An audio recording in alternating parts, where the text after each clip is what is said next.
आज्ञा नमस्कार आज्ञा नमस्कार नमस्कार आज्ञा मजा सब आसीगलानी आसंतु आसंतु पछा जा छाने से किए झीवर बा मां को संग घरे जी आछनी पचारि के बुझतो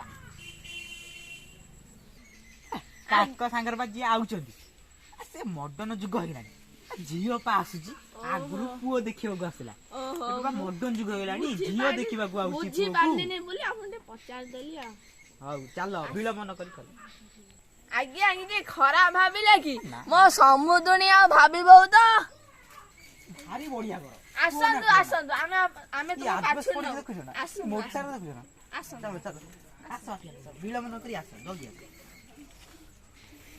आसो पान पान अछि ना कोन दोना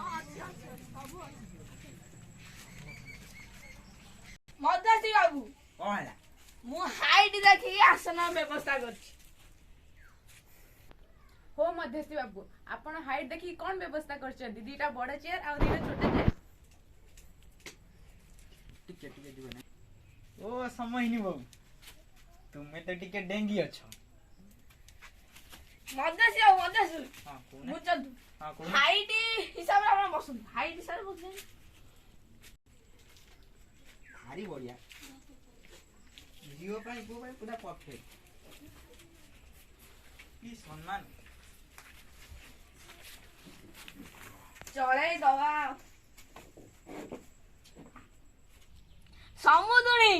समुद्री आसिला नि आपण आसिले आगे समुदी तांको कथा कुह नाम तांको द्वारा साग भी सिजेनी मु शॉपिंग थारु सबु काम मु करे आ मु जोठी ठीक करबी मो झियो बागर सेठी हबो ओहो नारी परिवार ओहो नारी प्रधान परिवार तां घरे माँ होची मुरबी ता झियो जदि आम घर को आसीबो से तो एठी मुरबी हबो आ होयो मध्यस्थी बाबू समस्या टी कोन होचंती ओयो समय नी बाबू मु जोठी बागर करजी प्रस्ताव जोठी पकेजी भांगीबार नाही सेठी से बागर थरा करे हुए एठी जो प्रस्तावटा मु पकेजी देखिबो तुम बागर हबो ही हबो कोन मो बागर एठी हबो कोन सब पाटरी बाहरी गला लो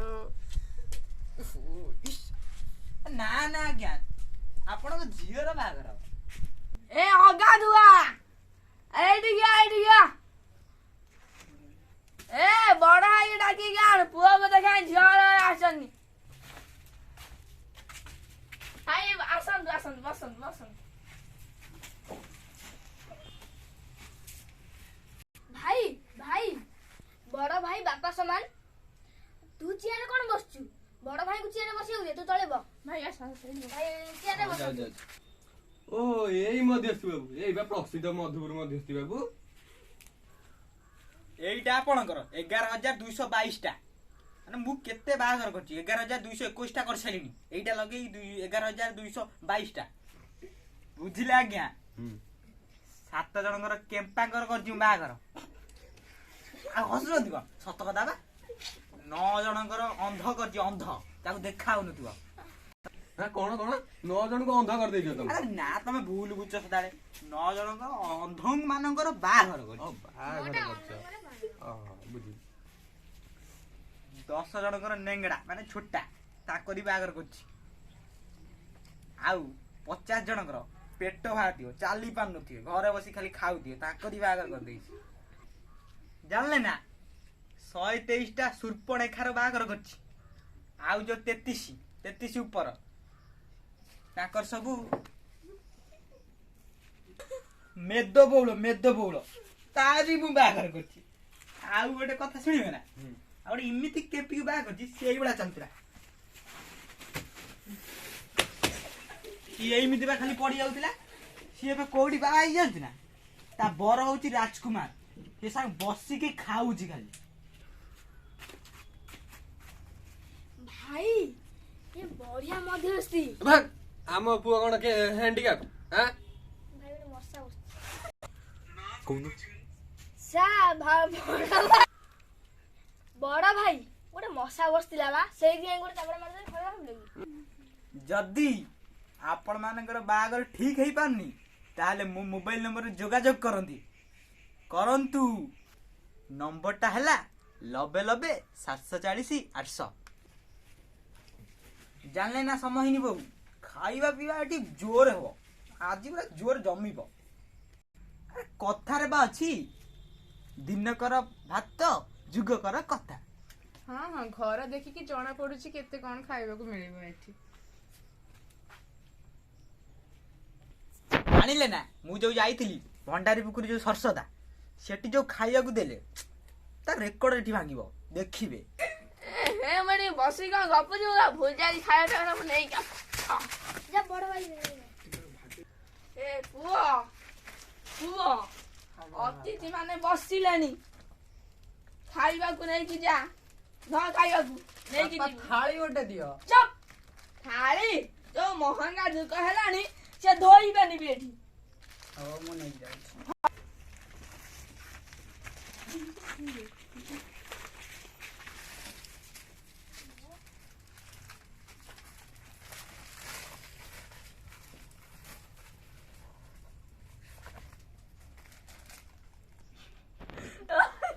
एडी होम काला बसिन अतिथि माने खाइबा को नहीं दे बापा मत लाज लागुची बापा बापा ना मो द्वारा हबनी तुमने की दे दियो माय डियर बापा चुप लाज करूछु तू पुआटा ना झिଅटा बे दे मु दउची नाही की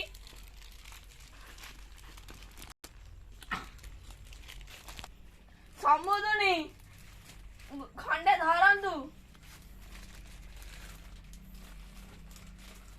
रुहन्तु सब खान्तुनी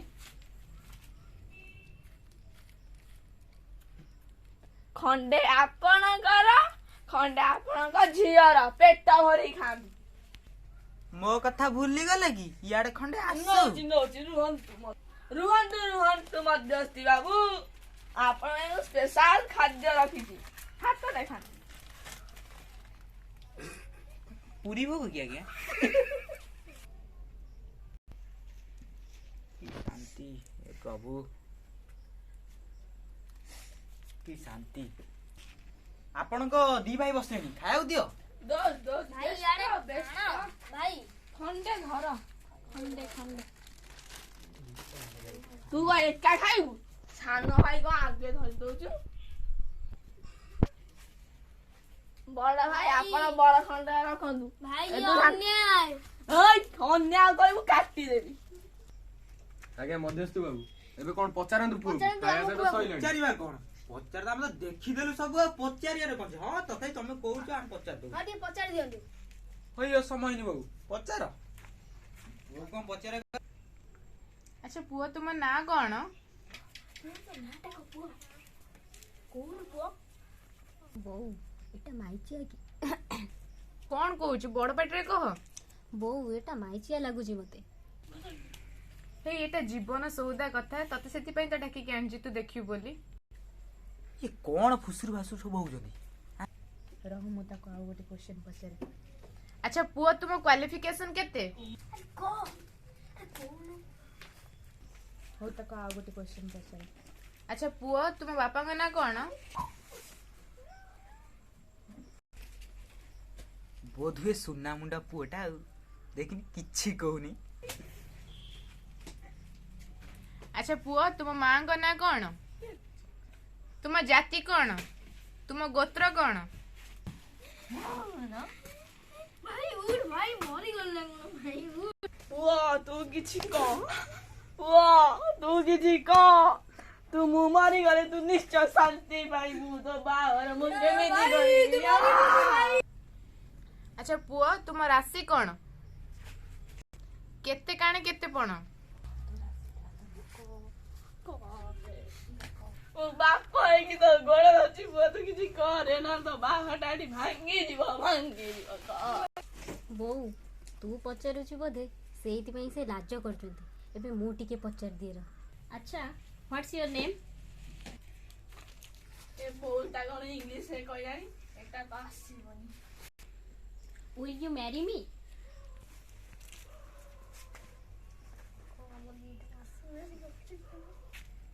ଏ ଝିଅଟା କଣ ହୁଇଲି ନା ଏକ୍ସେଲ କହିଲା କଣ କହୁଛି?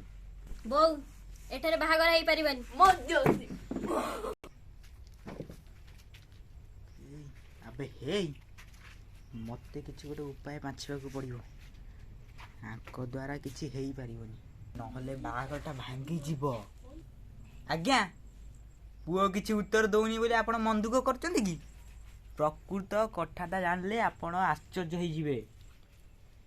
ଏଇ ଯୋଉ ପୁଅଟା ଯିଏକି ଆପଣ ଭାବି ଜ୍ୱାଇଁ ହବ, ସିଏ ଛୁଆଟି ବେଳୁରୁ ଲଙ୍ଗଳା ହବା ପର୍ଯ୍ୟନ୍ତ, ନା ନା ନା ନା, ଲଙ୍ଗଳା ହୋଇ ବୁଲିବା ଠାରୁ ଏ ପର୍ଯ୍ୟନ୍ତ ମୋ ମୁହଁରେ ଗୋଟେ ପଦଟେ ବି କଥା କହିନି ସିଏ। ଦେଖନ୍ତୁ ମୁଁ ଏଠୁ ଯାଉଛି, ଆପଣ ପୁଅକୁ ଏବେ ପ୍ରଶ୍ନ ପଚାରନ୍ତୁ, ଦୁର୍ଦାର କିନା ପ୍ରଶ୍ନ ଉତ୍ତର ଦବ। ନାଇଁ ନାଇଁ ମଧ୍ୟସ୍ଥି ବାବୁ ବସ ବସ ବସ, ଆମେ ତ ପୁଅକୁ ତ ଦେଖି ସାରିଲୁଣି, ବସନ୍ତୁ ବସନ୍ତୁ। ବୁଝିଲୁ ଝିଅ, ମଧ୍ୟସ୍ଥି ବାବୁଙ୍କୁ ନା ସେ ପୁଅ ବହୁତ ମୁରବି ବୋଲି ମାନେ, ସେଥିପାଇଁ ପୁଅ ତାଙ୍କ ଆଗରେ କିଛି ବି କଥା କହୁନାହିଁ। ମଧ୍ୟସ୍ଥି ବାବୁ ଆପଣ ଏବେ ବସନ୍ତୁ, ଆମେ ତ ପୁଅକୁ ଦେଖି ସାରିଲୁଣି, ଏବେ ପୁଅ ଯାଇପାରୁ। ପୁଅ ଯା ଯା ଏବେ ଯା। ବାପା ନା ଚୋପା। ଦେଖିଲେ ତ ଏ ମଧ୍ୟସ୍ଥିଙ୍କର ଉପସ୍ଥିତ ବୁଦ୍ଧି ଯୋଗୁଁ ଗୋଟେ ବାହାଘର ଯାହାକି ଭାଙ୍ଗି ଯାଉଥିଲା ଏବଂ ସେ ଯେଉଁ ମାଇଚିଆ ପୁଅଟିକୁ କେହି ଝିଅ ଦଉନଥିଲେ, କେବଳ ତାର ବାହାଘର ସମ୍ଭବ ହେଲା ସେଇ ମଧ୍ୟସ୍ଥିଙ୍କର ଉପସ୍ଥିତ ବୁଦ୍ଧି ଯୋଗୁଁ। ଏବଂ ପୁଅଟି ସିନା ପଦା ଲୋକଙ୍କ ମୁହଁରେ ପଦୁଟିଏ କିଛି କହିପାରେ ନା, କିନ୍ତୁ ଘରେ ନିଜର ଉପଦ୍ରବ ଦେଖାଏ। ଆସନ୍ତୁ ତା ବାପାଙ୍କ ସହିତ ସେ କେମିତି ଭାବରେ ବ୍ୟବହାର ଦେଖାଇଲା ତାର ଏକ ଝଲକ ଦେଖିବା।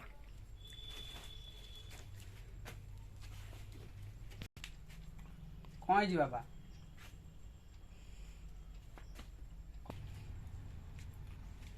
କଣ କଲ?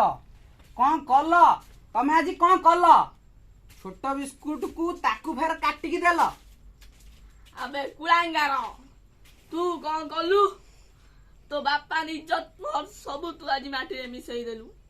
କିଛି ମିଶାଇନି। ସେ କଣ କଲୁ ରେ ପୁଅ? ସମୁଦୁଣୀ ଯେତେ ପ୍ରଶ୍ନ ପଚାରିଲେ ତୁ ମୁହଁ ତାକୁ ପୋତି ଦେଲୁ। ତୁ ସତରେ ମାଇଚିଆ, ଗାଁ ଲୋକ ଆରେ ମୋ ମା ନିଜ ସବୁ ମାଟିରେ ତୁ ଧୂଳି ସାତ କରିଦେଲୁ ବା ମିଶେଇ ଦେଲୁ। କଣ କଲୁ ତୁ? ଶୁଣ ବାପା, ବାହାଘର ତ ହବ, ଯାହା ହେଲା କଥା ହେଲା, ବାହାଘର ତ ହେଇଯିବ। ଆମେ ବୁଝିଲୁ, ଏବେ ତୁ ଯା ଯା ଯା। ଭାଇ, ଏଡେ ବଡ ପୁଅଟାକୁ ଏଇଭଳିଆ କଥା କାମ ହଉଛନ୍ତି ନା? ଦେଖ ତୋର ବୁଦ୍ଧି ସୁଦ୍ଧି ନାହିଁ, ଏତେ ବଡ ପୁଅ କଣ ଏମିତି କଥା ଭାଇ ବୁଦ୍ଧି ସୁଦ୍ଧି କରା ଛାଡ, ଛୋଟବେଳେ ତୁମେ ଦି ଜଣ ସ୍ନେହ ଏତେ ଦେଇଛ ବୋଲି ସେ ଆଜି ମୁଣ୍ଡ ଉପରେ ଚଢିବା ବସିଲାଣି।